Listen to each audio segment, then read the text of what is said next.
नमस्कार मित्रांनो, संजय गांधी निराधार योजना व श्रावणबाळ योजना या संदर्भात एक महत्त्वाची अपडेट आहे घेऊन आपल्या समोर व्हिडिओच्या माध्यमातून आलो आहोत। निराधार अनुदान आता थेट DBT मार्फत मिळणार आहे। यामुळे आता बँकांना फेऱ्या माराव्याच्या बंद होणार आहेत। PM किसान योजनेप्रमाणेच हे अनुदान त्यांच्या बँक अकाउंट आधार लिंक असलेल्या खात्यात थेट रक्कम जमा होणार आहे। परंतु त्यापूर्वी आपणास काही कागदपत्रे पूर्तता करावी लागणार आहेत। तर ते कागदपत्रे कोणती व कुणाकडे सादर करायची हे आपण व्हिडिओच्या माध्यमातून पाहणार आहोत। तत्पूर्वी चॅनलवर नवीन आला असाल तर चॅनलला जरूर सबस्क्राईब करा आणि बेल नोटिफिकेशन ऑल करा। असेच नवीन व्हिडिओ तुम्हाला माहितीपूर्ण मिळून जातील। शासनाकडून निराधार व्यक्तींना विविध योजनेच्या माध्यमातून महिन्याकाठी ठराविक मानधन अदा केले जाते। हे मानधन लाभार्थ्यांच्या तहसीलमार्फत बँकेत पाठवून संबंधिताच्या खात्यात वर्ग करण्याची प्रक्रिया केली जाते।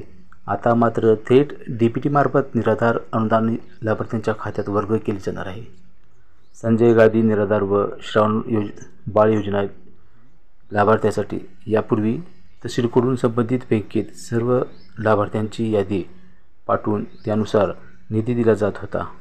तो निधी बँकेकडून संबंधित लाभार्थ्यांच्या खात्यात वर्ग केला जात होता।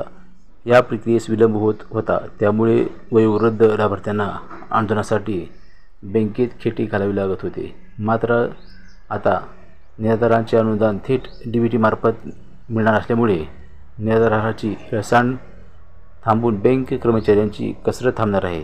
त्यासाठी या दोन्ही योजनांचा लाभ घेत असलेल्या पात्र निराधार व्यक्तीकडून मोबाईल क्रमांक व आधार कार्डचे झेरॉक्स ही देण्याचे सूचण्यात आलेले आहे। यासाठी 30 मे पर्यंत कागदपत्र जमा करण्यासाठी मुदत आहे। तर ते कागदपत्र कोणते हे आपण पाहणार आहोत। संजय गांधी निराधार योजना व श्रावणबाळ निवृत्ती योजना लाभ घेत असलेल्या लाभार्थ्यांच्या येत्या 30 मे पर्यंत आधार कार्ड व मोबाईल क्रमांक तलाठी यांच्याकडे देण्याच्या सूचना देण्यात आल्या आहेत व मुदतीत आधार कार्ड व मोबाईल क्रमांक न देणाऱ्या लाभार्थ्यांना अनुदानापासून वंचित राहू शकते। ही कागदपत्रे मी तलाठ्याकडे किंवा संबंधित आपल्या तहसील कार्यालयाकडे जमा करावी। निराधार व्यक्तींनी विविध योजनांच्या माध्यमातून महिन्याकाठी ठराविक मानधन दिले जाते। हे आता DBT मार्फत सरळ लाभार्थ्यांच्या खात्यात दिले जाणार आहे। त्यासाठी हयात असलेल्या प्रमाणपत्रात आधार कार्ड, बँकेचे पासबुक आणि मोबाईल नंबर आधारच्या बँकेत लिंक असलेला त्याच बँकेत पैसे जमा होणार आहेत।